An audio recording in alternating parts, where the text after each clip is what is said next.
Kannur guest ഹൗസിൽ വന്ന് എന്നോട് പരാതി പറഞ്ഞ തുടർച്ചയായ അക്രമമാണ് എന്ന് പരാതി പറഞ്ഞ കുട്ടികളാണ് ഇന്നിപ്പോൾ അടിയേറ്റ് ആശുപത്രിയിൽ കിടക്കുന്നത്. അവിടെ നാളെ ഇലക്ഷന്റെ നോമിനേഷൻ കൊടുക്കേണ്ട ദിവസമാണ്. അത് കൊടുക്കാതിരിക്കാൻ വേണ്ടിയിട്ടാണ് ക്രൂരമായ ആക്രമണം SFI നേതാക്കന്മാരുടെ നേതൃത്വത്തിലാണ്. കണ്ണൂരിൽ CPM അടുത്ത തലമുറയിലേക്കുള്ള ക്രിമിനലുകളെ ഈ SFIക്കാരിൽ കൂടി വളർത്തുകയാണ്. അത് കേസുകാരെ മാത്രമല്ല, SFI അല്ലാത്ത എല്ലാവരെയും അവർ ആക്രമിക്കുകയാണ്. ഏതോ ഇൻസ്റ്റഗ്രാമിൽ ഒരു വിഷയത്തിന് ലൈക്ക് ഇട്ടു എന്ന് പറഞ്ഞതിന്റെ പേരിൽ കഴിഞ്ഞ ദിവസം കേസു അനുഭാവിയല്ലാത്തൊരു കുട്ടിയെ കൊണ്ടുപോയി ഇടിമുറിയിൽ വെച്ച് ക്രൂരമായി മർദ്ദിച്ചു.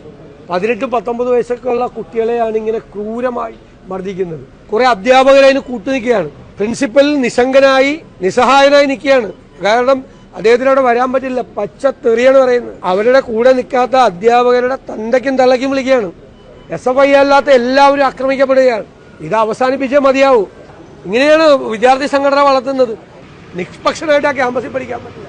അവർ കൊണ്ടേ അടിക്കുക, അതിൻ്റെ അകത്ത് കൊണ്ടേ അടിക്കും. കേരളത്തിൽ ഒരു ക്യാമ്പസിലും കാണാത്ത തരത്തിലുള്ള ക്രൂരതയാണ്. നമുക്ക് നോക്കാം, ഞങ്ങളുടെ കുട്ടികളെ സംരക്ഷിക്കാൻ നമുക്ക് പറ്റുമെന്ന് ഞങ്ങൾ നോക്കട്ടെ.